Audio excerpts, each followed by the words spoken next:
ಪಕ್ಷದ ಒಬ್ಬ ಹಿರಿಯ 5-5.5 ದಶಕದ ರಾಜಕೀಯ ಅನುಭವ ಹೊಂದಿದಂತ ಒಬ್ಬ ರಾಜಕಾರಣಿ ತನ್ನ ಅನುಭವದ ಭಿತ್ತಿಯೊಳಗೆ ಪ್ರಧಾನಿ ಅಂತವರಿಗೆ ಈ ಶಬ್ದವನ್ನ ಬಳಸಬಹುದೇ? ನೀವು ಯಾವ ಅರ್ಥದಲ್ಲೇ ಹೇಳಿ ಖರ್ಗೆ ಅವರೇ, ನಿಮ್ಮ ಹಿರಿತನಕ್ಕೆ, ನಿಮ್ಮ ಮುತ್ಸದ್ದಿತನಕ್ಕೆ, ನಿಮ್ಮ ಅನುಭವಕ್ಕೆ ಒಬ್ಬ ಪ್ರಧಾನಿಗೆ ಟೆರರಿಸ್ಟ್ ಅನ್ನುವಂತ ಶಬ್ದವನ್ನ ಬಳಸಬಹುದಾ? ದೇಶ ವಿರೋಧಿಗಳು, ಸಂವಿಧಾನ ವಿರೋಧಿಗಳು, ನಮ್ಮ ಇಡೀ ರಾಷ್ಟ್ರೀಯತೆಗೆ ಥ್ರೆಟ್ ಕೊಡುವಂತವರು, ನಮ್ಮ ಅಖಂಡತೆಯನ್ನೇ ಸಂಪೂರ್ಣವಾಗಿ ಛಿದ್ರಗೊಳಿಸಲಿಕ್ಕೆ ಹೊರಟವರು, ಆ ಟೆರರಿಸ್ಟ್ಗಳೆಲ್ಲ ಇವರಿಗೆ ಆಪ್ತರು. ಇಡೀ ಕಾಂಗ್ರೆಸ್ಸಿನ ಎಲ್ಲ ಹಿರಿಯ ನಾಯಕರು ಕೂಡ ಟೆರರಿಸ್ಟ್ಗಳನ್ನ, ಭಯೋತ್ಪಾದಕರನ್ನ ಬಹುವಚನದಲ್ಲಿ ಕರೀತಾರೆ, ಗೌರವ ಸೂಚಕವಾಗಿ ಕರೀತಾರೆ. ಹಾಗಾದ್ರೆ ಇದರ ಅರ್ಥ ಏನು?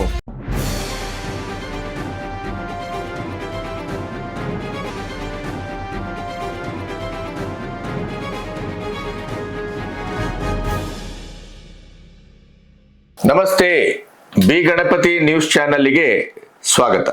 ಬಂಗಾಲದಲ್ಲಿ ಇವತ್ತು ಮತದಾನ, ತಮಿಳುನಾಡಿನಲ್ಲಿ ಮತದಾನ, ಮೊದಲ ಹಂತದ ಮತದಾನ ಬಂಗಾಲದಲ್ಲಿ ಅತ್ಯಂತ ಬಿಗು ಭದ್ರತೆಯಲ್ಲಿ ನಡೀತಾ ಇದೆ.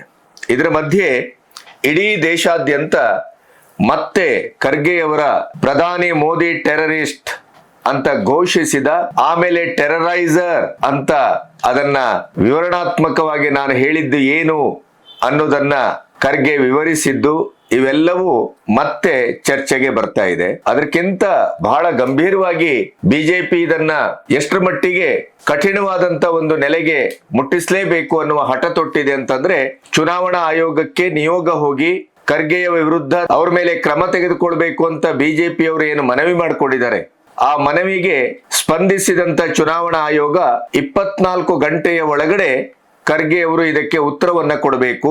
ಇದು ಅತ್ಯಂತ ಕಠಿಣವಾದ ಶಬ್ದ ಪ್ರಯೋಗ. ಸಾಂವಿಧಾನಿಕ ಹುದ್ದೆಗೇನೆ ಟೆರರಿಸ್ಟ್ ಅನ್ನುವಂಥ ಪದ ಬಳಕೆ, ಇದು ಬಹಳ ಸೀರಿಯಸ್ ಆದ ಪ್ರಕರಣ ಅನ್ನುವಂಥ ವಿವರಣೆಯನ್ನು ಕೂಡ ಚುನಾವಣಾ ಆಯೋಗ ಖರ್ಗೆ ಅವರಿಗೆ ಅವರ ಗಮನಕ್ಕೆ ತಂದಿದೆ. ಇನ್ನೊಂದು ಕಡೆಯಿಂದ ಕಾಂಗ್ರೆಸ್ಸಿಗರಿಗೆ ಈ ಭಯೋತ್ಪಾದಕರು, ಅರ್ಬನ್ ನಕ್ಸಲ್ಸ್ಗಳು ಮತ್ತು ಪಾಕಿಸ್ತಾನ ಅಂದ್ರೆ ಭಾರತ ವಿರೋಧಿ ಶಕ್ತಿಗಳೊಟ್ಟಿಗೆ ಎಂತ ಪ್ರೇಮ ಮತ್ತು ಗೌರವ, ಅವರ ಸಂಬೋಧನೆಗಳು ಹೇಗಿರ್ತವೆ.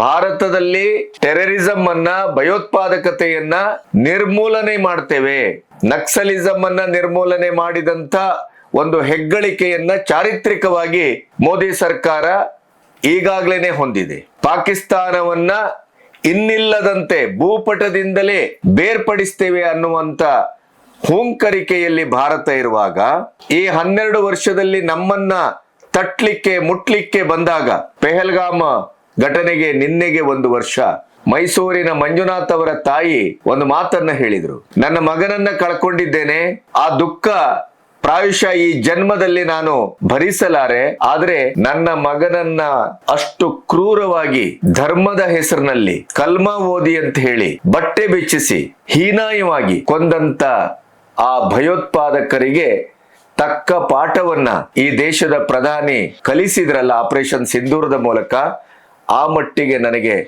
ಸಮಾಧಾನ ಇದೆ ಅಂತ. ಅಂದ್ರೆ ಈ 12 ವರ್ಷದಲ್ಲಿ ಭಯೋತ್ಪಾದಕರು ಯಾವ ರೀತಿಯಲ್ಲೂ ನಮ್ಮ ಮೇಲೆ ದಾಳಿ ಮಾಡಲಿಕ್ಕೆ ಬಂದಾಗ, ದಾಳಿ ಮಾಡಿದಾಗ ಅದಕ್ಕೆ ತಕ್ಕದಾದಂತ ಉತ್ತರವನ್ನ ಕೊಟ್ಟಿದ್ದಷ್ಟೇ ಅಲ್ಲ, 370 ಅಬ್ರಿಗೇಟ್ ಮಾಡಿ ಜಮ್ಮು ಕಾಶ್ಮೀರವನ್ನ ಭಯೋತ್ಪಾದಕತೆಯ ಮುಕ್ತವಾದಂತ ಒಂದು ಪ್ರದೇಶವಾಗಿ, ರಾಜ್ಯವಾಗಿ ಮಾಡುವ ದಿಕ್ಕಿನಲ್ಲಿ ಗಂಭೀರವಾದ ಹೆಜ್ಜೆಯನ್ನ ಇಟ್ಟದ್ದನ್ನು ಕೂಡ ಈ ದೇಶ ಗಮನಿಸ್ತಾ ಇದೆ. ಈ 12 ವರ್ಷದಲ್ಲಿ ಯಾವುದೇ ರೀತಿಯಲ್ಲಿ UPA ಗೌರ್ಮೆಂಟ್ ಅಲ್ಲಾದಂತ ದೀಪಾವಳಿಯ ಪಟಾಕಿಯ ತರ ಬಾಂಬ್ಗಳು ಸಿಡಿದಿದ್ವಲ್ಲ, ಅದು ಆಗಿಲ್ಲ ಅನ್ನೋದು ಎಲ್ಲರಿಗೂ ಗೊತ್ತಿದೆ. ಕಮ್ಯುನಲ್ ಕ್ಲಾಶಸ್ ಇಲ್ಲವೇ ಇಲ್ಲ.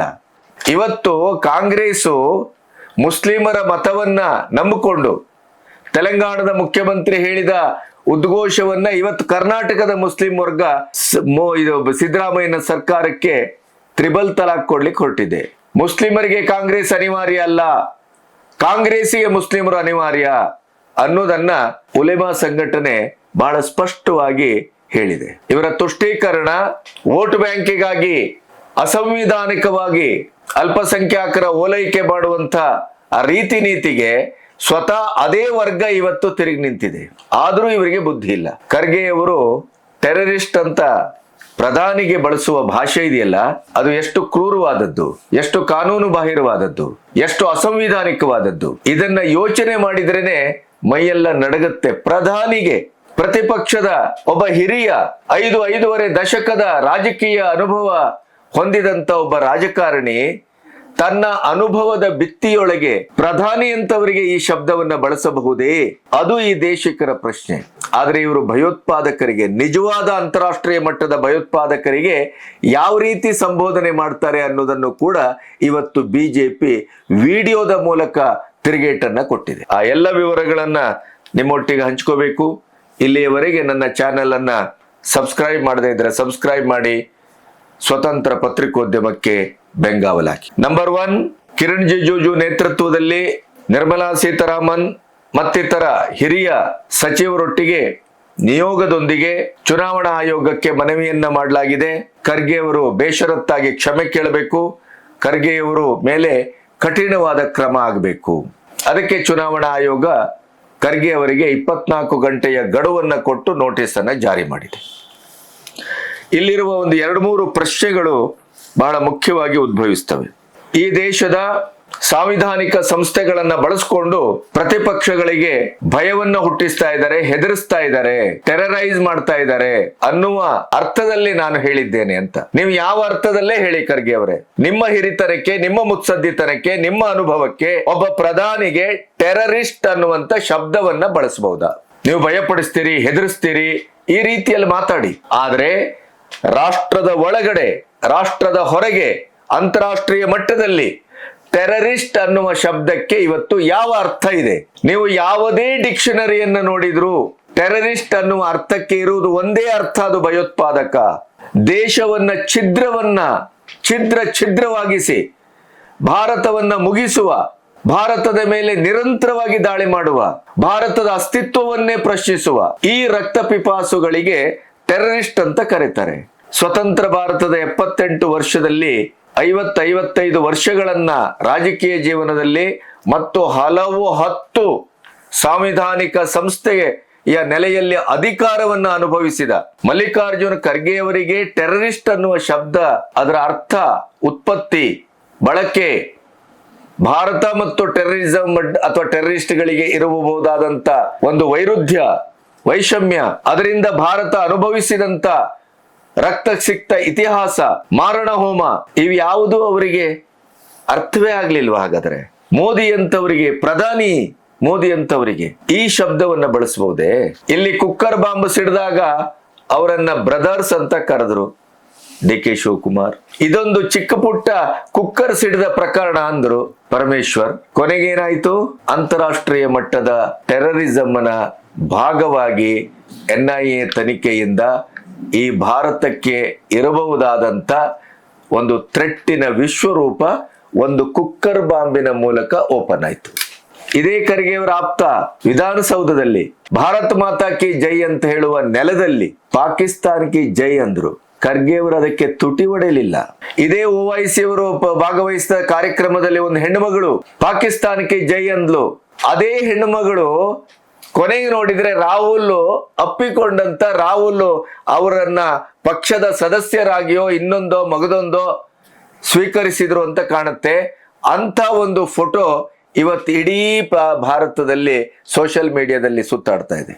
ಅಂದ್ರೆ ದೇಶ ವಿರೋಧಿಗಳು, ಸಂವಿಧಾನ ವಿರೋಧಿಗಳು, ನಮ್ಮ ಇಡೀ ರಾಷ್ಟ್ರೀಯತೆಗೆ ಥ್ರೆಟ್ ಕೊಡುವಂತವರು, ನಮ್ಮ ಅಖಂಡತೆಯನ್ನೇ ಸಂಪೂರ್ಣವಾಗಿ ಛಿದ್ರಗೊಳಿಸಲಿಕ್ಕೆ ಹೊರಟವರು, ಆ ಟೆರರಿಸ್ಟ್ಗಳೆಲ್ಲ ಇವರಿಗೆ ಆಪ್ತರು. UPA ಸರ್ಕಾರದ ಸಂದರ್ಭದಲ್ಲಿ ನಮ್ಮ ಪೈಲಟ್ಗಳಿಗೇನೆ ಗುಂಡು ಹಾರಿಸಿ ಇಡೀ ಕಾಶ್ಮೀರಿಯ ಪಂಡಿತರ ಮಾರಣ ಹೋಮದಲ್ಲಿ ಪ್ರಧಾನ ಪಾತ್ರ ವಹಿಸಿದಂತ ಟೆರರಿಸ್ಟ್ ರೆಡ್ ಕಾರ್ಪೆಟ್ ಸ್ವಾಗತವನ್ನ ಪಡೆತಾರೆ. ಅಷ್ಟೇ ಅಲ್ಲ, ಇವತ್ತು ಬಿಜೆಪಿ ಒಂದು ವಿಡಿಯೋವನ್ನ ಬಿಟ್ಟಿದೆ. ಹಫೀಜ್ ಸಯ್ಯದ್, ಅಫ್ಸಲ್ ಗುರು, ಈ ತರದ ಇಂಟರ್ನ್ಯಾಷನಲ್ ಟೆರರಿಸ್ಟ್ಗಳಿಗೆ ಇವರು ಯಾವ ಭಾಷೆಯನ್ನ ಬಳಸ್ತಾರೆ? ಭಾರತದ ಪ್ರಧಾನಿಯನ್ನ ಟೆರರಿಸ್ಟ್ ಅಂತ ಕರೀತಾರೆ, ವಿಷದ ಸರ್ಪ ಅಂತ ಕರೀತಾರೆ, ಹಾವು ವಿಷದ ಹಾವು ಅಂತ ಕರೀತಾರೆ, ರಾವಣ ಅಂತಾರೆ, ಏಕವಚನದಲ್ಲಿ ದಾಳಿ ಮಾಡ್ತಾರೆ. ಭಾರತದ ಪ್ರಥಮ ಪ್ರಜೆ ರಾಷ್ಟ್ರಪತಿ ದ್ರೌಪದಿ ಮುರ್ಮುವನ್ನ ನಮ್ಮ ಕರ್ನಾಟಕದ ಮುಖ್ಯಮಂತ್ರಿಗಳು ಅವಳು ಇವಳು ಅಂತ ಕರೀತಾರೆ, ಏಕವಚನವನ್ನ ಬಳಸ್ತಾರೆ. ಮೋದಿ ಅವರನ್ನ ಕಾಂಗ್ರೆಸ್ಸಿಗರು ಏಕವಚನದಲ್ಲಿ ಬೈತಾರೆ.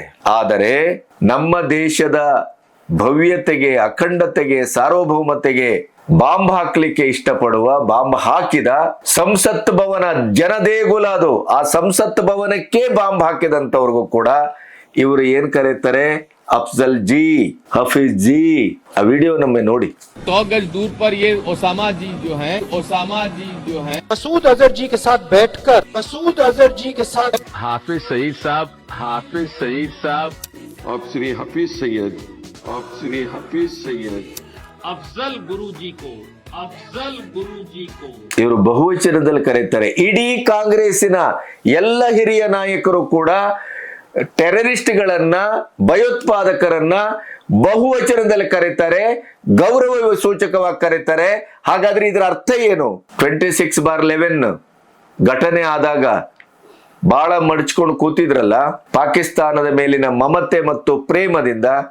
ಇದು ನಾವು ಹೇಳಿದ್ದಲ್ಲ, ಚಿದಂಬರಂ ಅವ್ರ ಮಾತು, ಇದು ನಮ್ದಲ್ಲ. ಪ್ರತಿಕ್ರಿಯಿಸ್ಲಿಕ್ಕೆ ಹೊರಟಂತ ಆ ರೋಷಾವೇಶದ ನಮ್ಮ 3 ಪಡೆಗಳ ನಡೆಯನ್ನ ಹತ್ತಿಕ್ಕಿದ್ದು, ತಡೆದದ್ದು, ನಿರ್ಬಂಧಿಸಿದ್ದು ಮನಮೋಹನ್ ಸಿಂಗ್ ಆಡಳಿತ, ಸೋನಿಯಾ ಗಾಂಧಿ ಅವರ ನೇತೃತ್ವದ ಆಡಳಿತ ಅಂತ ಹೇಳಿ ಚಿದಂಬರಂ ಹೇಳಿದ್ದು. ಅಂದ್ರೆ ಭಯೋತ್ಪಾದಕರನ್ನ ಇವರು ಎಷ್ಟು ಪ್ರೀತಿಸ್ತಾರೆ, ಗೌರವಿಸ್ತಾರೆ, ಇವರು ಎಂತ ಸಂಬಂಧವನ್ನು ಹೊಂದಿದ್ದಾರೆ. ಹಲವು ಕಾಂಗ್ರೆಸ್ಸಿನ ನಾಯಕರು ಪಾಕಿಸ್ತಾನದ ಬಗ್ಗೆ ಅವರು ತೋಡಿಕೊಂಡಂತ ಆ ಪ್ರೀತಿ, ವಿಶ್ವಾಸ, ಗೌರವ ಅವೆಲ್ಲವನ್ನು ನಾವು ನೋಡಿದ್ದೇವೆ. ಮಣಿಶಂಕರ್ ಅಯ್ಯರ್ ಮಾತಿನಿಂದ ಹಿಡಿದು ರಮ್ಯನವರೆಗೆ ಗಮನಿಸಿದ್ದೇವೆ. ಹಾಗಾದ್ರೆ ಭಯೋತ್ಪಾದಕರು, ಟೆರರಿಸ್ಟ್ಗಳು ಇವರಿಗೆ ಬಾಮೈದ ಸಂಬಂಧಿ, ಗೌರವ ಸೂಚಕ. ಅದೇ ನಮ್ಮ ದೇಶದ 140 ಕೋಟಿ ಜನರ ಪ್ರಾತಿನಿಧಿಕವಾದಂತ ಸಾಂವಿಧಾನಿಕ ಸಂಸ್ಥೆಯಲ್ಲಿ ಕೂತಂತ ದೇಶದ ಪ್ರಧಾನಿ ಇವರಿಗೆ ಟೆರರಿಸ್ಟ್ ಆಗ್ತಾರೆ. ಇದನ್ನ ಜನ ಅರ್ಥ ಮಾಡ್ಕೋಬೇಕಾದಿದ್ದೇ ಇದನ್ನ ಜನ. ಕಾಂಗ್ರೆಸ್ಸು ಈ ದೇಶಕ್ಕೆ ಯಾವ ರೀತಿಯ ಸರ್ಕಾರವನ್ನ ಕೊಡಬಹುದು ಆಯ್ಕೆ ಆಗಿ ಬಂದ್ರೆ? ಸಾರಾ ಸಗಟಾಗಿ ರಾಮಕೃಷ್ಣರನ್ನ ವಿರೋಧಿಸ್ತಾರೆ, ಸನಾತನ ಧರ್ಮವನ್ನ ವಿರೋಧಿಸ್ತಾರೆ. ಪಾಕಿಸ್ತಾನದಲ್ಲಿ ಹೇರಿದ 370 ತೆಗೆದಾಗ ಅದರ ವಿರುದ್ಧ ಧ್ವನಿ ಎತ್ತುತ್ತಾರೆ. ಇಡೀಯದಾಗಿ ಬಹುಸಂಖ್ಯಾಕ ಹಿಂದೂಗಳನ್ನ ನೆತ್ತಿಮೆಟ್ಟಿ ನಡುತ್ತಾರೆ. ಅಲ್ಪಸಂಖ್ಯಾಕರಿಗೆ ಇಡೀ ದೇಶದ ಪ್ರಥಮ ಗೌರವವನ್ನು ಕೊಡ್ತಾರೆ. ವೋಟ್ ಬ್ಯಾಂಕಿನ ರಾಜಕಾರಣವೇ ಈ ದೇಶದ ಆಡಳಿತದ ಸೂತ್ರ ಅನ್ನುವ ರೀತಿಯಲ್ಲಿ ವರ್ತಿಸ್ತಾರೆ. ಸಂವಿಧಾನದ ರಕ್ಷಣೆಗೆ ನಾವು ಬದ್ಧರು, ನಾವೇ ಸಂವಿಧಾನದ ರಕ್ಷಕರು ಅಂತ ಹೇಳುವವರು ಅಂಬೇಡ್ಕರ್ ಸೇರಿಸದೇ ಇರುವಂತ ಜಾತ್ಯತೀತ ಸೆಕ್ಯುಲರಿಸಂ ಅನ್ನುವ ಶಬ್ದವನ್ನ ಸೇರಿಸ್ತಾರೆ. ಆ ಸೆಕ್ಯುಲರಿಸಂ ಅನ್ನುವಂತ ಟ್ರಂಪ್ ಕಾರ್ಡ್ ಅಲ್ಲಿ ಬಹುಸಂಖ್ಯಾತರನ್ನ ಮರ್ದನ ಮಾಡ್ತಾರೆ. Kashmiri files, Kerala files, Tashkent files, Dhurandhar ಈ ತರದ ಸಿನಿಮಾಗಳು ಸತ್ಯದ ನೆತ್ತಿಗೆ ಹೊಡೆದಾಗೆ ಆವಿರ್ಭವಿಸಿ ಬಂದ್ರೆ ಅದನ್ನ ಪ್ರಪಗಾಂಡ ಅಂತಾರೆ. ಹಾಗಾಗಿ ಇದನ್ನ ಅರ್ಥ ಮಾಡ್ಕೋಬೇಕು ಜನ. ಈಗ ಅರ್ಥ ಮಾಡ್ಕೋಬೇಕಾದದ್ದು ಖರ್ಗೆ ಅವರ ಬಾಯಲ್ಲಿ ಬಂದಂತ ಈ ಟೆರರಿಸ್ಟ್ ಅನ್ನುವ ಶಬ್ದ ಇದೆಯಲ್ಲ, ಕೇವಲ ಶಾಬ್ದಿಕವಾಗಿ ಇದನ್ನ ಅರ್ಥ ಮಾಡ್ಕೊಳ್ಳೋದಲ್ಲ.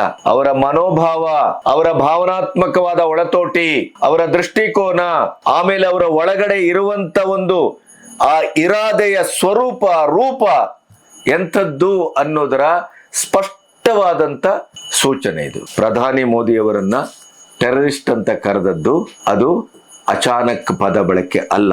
ಅದು ಅತ್ಯಂತ ಶುದ್ಧವಾದ, ನಿರ್ದಿಷ್ಟವಾದ, ಅವರ ಎದೆಯ ಒಳಗಡೆ ಹುದುಗಿರುವ ಈ ದೇಶ, ಈ ದೇಶದ ಪ್ರಧಾನಿ, ಈ ದೇಶದ ಸಂವಿಧಾನ, ಇದರ ಬಗ್ಗೆ ನಿಜವಾಗಿ ಇರಬಹುದಾದಂತ ಒಂದು ರೂಪ, ಸ್ವರೂಪ, ಧ್ವನಿಯ ಲಕ್ಷಣ ಅದು. ಇಷ್ಟನ್ನ ನಾವು ಅರ್ಥ ಮಾಡ್ಕೊಂಡ್ರೆ ನಮಗೆ ಬಾಕಿ ಎಲ್ಲವೂ ತಂತಾನೆ ಅರ್ಥ ಆಗುತ್ತೆ. ಈಗ ಅವರು ಬೇಷರತ್ತಾಗಿ ಕ್ಷಮೆ ಕೇಳ್ತಾರೋ, ಅವ್ರ ಮೇಲೆ ಕ್ರಮ ಆಗತ್ತೋ, ಅವೆಲ್ಲವೂ ಕಾನೂನಾತ್ಮಕವಾದದ್ದು, ಸಂವಿಧಾನಾತ್ಮಕವಾದದ್ದು. ಆ ಪ್ರಕ್ರಿಯೆ ಪ್ರತ್ಯೇಕ. ಆದರೆ ಇಡೀಯದಾಗಿ ಪ್ರಧಾನಿ ಮೋದಿ ಅವರನ್ನ ಟೆರರಿಸ್ಟ್ ಅಂತನ್ನುವ, ನಿಜವಾದ ಟೆರರಿಸ್ಟ್ಗಳಿಗೆ ಜಿ ಜಿ ಜಿ ಅಂತ ಬಹುವಚನವನ್ನು ಬಳಸುವ ಈ ಹಾರ್ಡ್ವೇರು ಸಾಫ್ಟ್ವೇರಿನ ಮಧ್ಯೆ ಒಂದು ಸತ್ಯ ಅಡಗಿದೆಯಲ್ಲ, ಅದನ್ನು ನಾವು ಅರ್ಥ ಮಾಡಿಕೊಂಡ್ರೆ ಈ ದೇಶಕ್ಕೆ ಭವಿಷ್ಯ ಇದೆ. ಈ 12 ವರ್ಷದಲ್ಲಿ 78 ವರ್ಷಗಳಲ್ಲಿ ಆಗದೇ ಇದ್ದಂತ ಒಂದು ಕ್ರಾಂತಿಕಾರಕವಾದಂತ ಹೆಜ್ಜೆಯನ್ನ ಮತ್ತು ಇಡೀ ದೇಶವನ್ನ ಪ್ರಪಂಚದಲ್ಲೇ ಇವತ್ತು ಪ್ರತಿಯೊಬ್ಬರು ಈ ದೇಶದ ಬಗ್ಗೆ ಗೌರವ ಜೊತೆಗೆ ದ್ವೇಷ. ಯಾಕೆಂತಂದ್ರೆ ಬಡ ದೇಶ, ಹಾವಾಡಿಗರ ದೇಶ, ನಾವು ಹೇಳ್ದಾಗೆ ಕೇಳ್ಕೊಂಡು ಬಿದ್ದಿರುವ ದೇಶ. ಇವತ್ತು ಆ ದೇಶ ಹೇಳ್ದಾಗೆ ನಾವು ಕೇಳಬೇಕಲ್ಲ. ಆ ದೇಶ ಇವತ್ತು ಆದೇಶ ಮಾಡುವ ಹಂತಕ್ಕೆ ಬೆಳೆದಿದೆಯಲ್ಲ ಈ 12 ವರ್ಷದಲ್ಲಿ. ಇದು ಟ್ರಂಪ್ಗಿರ್ಬಹುದು, ಟರ್ಕಿಗಿರ್ಬಹುದು, ಚೈನಾಕ್ಕಿರ್ಬಹುದು, ಡೀಪ್ ಸ್ಟೇಟ್ಗಿರ್ಬಹುದು, ಅಂತಾರಾಷ್ಟ್ರೀಯ ಮಟ್ಟದ ಭಾರತ ವಿರೋಧಿ ಶಕ್ತಿಗಳಿಗಿರಬಹುದು, ಅದು ಅವರಿಗೆ ಹೊಟ್ಟೆಯಲ್ಲಿ ಬೆಂಕಿ ಹಾಕುವಂಥದ್ದು. ಇಡೀಯದಾಗಿ ಇವತ್ತು ಆರ್ಥಿಕವಾಗಿ ಭಾರತ ಯಾವ ರೀತಿಯಲ್ಲಿ ಎದ್ದು ನಿಂತಿದೆ ಅನ್ನೋದನ್ನ ಈಚೆಗೆ 3-4 ದಿನದ ಹಿಂದೆ ವಿಶ್ವಸಂಸ್ಥೆ ಒಂದು ಹೊಸ ಪ್ರಕಟಣೆಯನ್ನ ಹೊರಡಿಸಿದೆ. ಅದರಲ್ಲಿ ಭಾರತದ ಅತ್ಯಂತ ವೇಗವಾದ ಆರ್ಥಿಕ ಬೆಳವಣಿಗೆಯನ್ನ ನಿಚ್ಚಳವಾಗಿ ದಾಖಲಿಸಿದೆ. ಅದರ ಸ್ಕ್ರೀನ್ ಶಾಟ್ ಬೇಕಾದ್ರೂ ನಿಮಗೆ ಕೊಡ್ತೇವೆ ನಾವು. ಇದು ಭಾರತದ ಈ ಬೆಳವಣಿಗೆ ನುಂಗಲಾರದ ತುತ್ತು ಯಾರಿಗೆ ಅಂತಂದ್ರೆ ದೇಶದ ಒಳಗಿರುವವರಿಗೂ ದೇಶದ ಹೊರಗಿರುವವರಿಗೂ. ಅದರ ಮೂರ್ತ ಸ್ವರೂಪವೇ ಪ್ರಧಾನಿ ಮೋದಿ ಟೆರರಿಸ್ಟ್ ಅಂತ ಉದ್ಘೋಷ, ಹೀಗಳೆಯುವಿಕೆ, ವ್ಯಾಕರಿಸುವಿಕೆ, ಇವೆಲ್ಲ. ಇದನ್ನ ನಾವು ಮೂಲಭೂತವಾಗಿ ಅರ್ಥ ಮಾಡಿಕೊಂಡ್ರೆ ನಮಗೆ ಉಳಿದೆಲ್ಲವೂ ಸರಾಗವಾಗಿ ಅರ್ಥ ಆಗುತ್ತೆ. ನಮಸ್ತೆ.